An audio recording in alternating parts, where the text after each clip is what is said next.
So that's DJ, the driver of the mixer, and that's Scott. He's teaching me how to prime the pump for the first time. So he just turned up the throttle a little bit down in front of the hopper. He just put it into low gear just now, and now he's throttling down. So that's the remote there.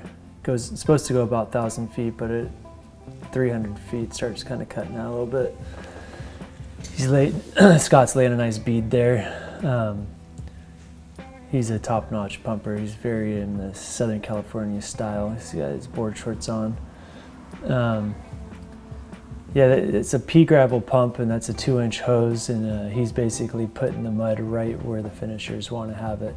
He doesn't go too far ahead of them so that it doesn't get piled up and they're not having to shovel too much. Basically, with a good pumper like this, you hardly even need a shovel guy. He's just barely kind of putting it in there. Okay, we're moving out to the front now. We're doing a driveway and pouring it half the driveway at a time. That's Geo. This is a family operation. The main finisher there with the screed board is Augustine. So we just emptied out the first truck. DJ is going to wash out into that wheelbarrow, and then we're going to wait for the second truck to pull up. We're just going to keep the mud in the hopper. Don't want to add any water to it. Scott's going out front to see if the second truck is out there waiting. So we're skipping ahead. We already emptied that second truck, and now Scott's hooking up the washout hook. It's a little gasket on there, and then he's putting the clamp on.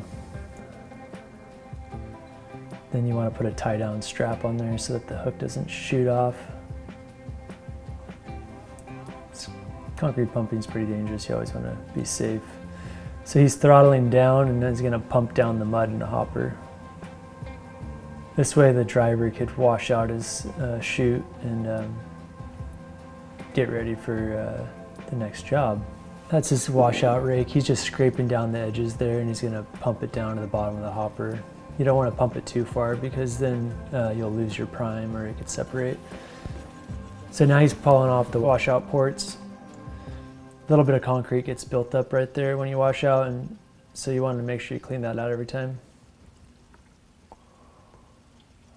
Yeah, it's really important to do that because otherwise if you ever get a plug you need to get into the pump. If it's not been cleaned out, it'll be a rock hard seal right there. Each day takes you 2 seconds. Uh-huh. That 90% of your plugs.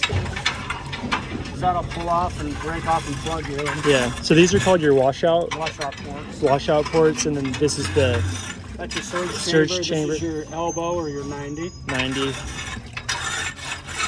Actually, we're going to pull that off right now. I'm going to just show you how to do it.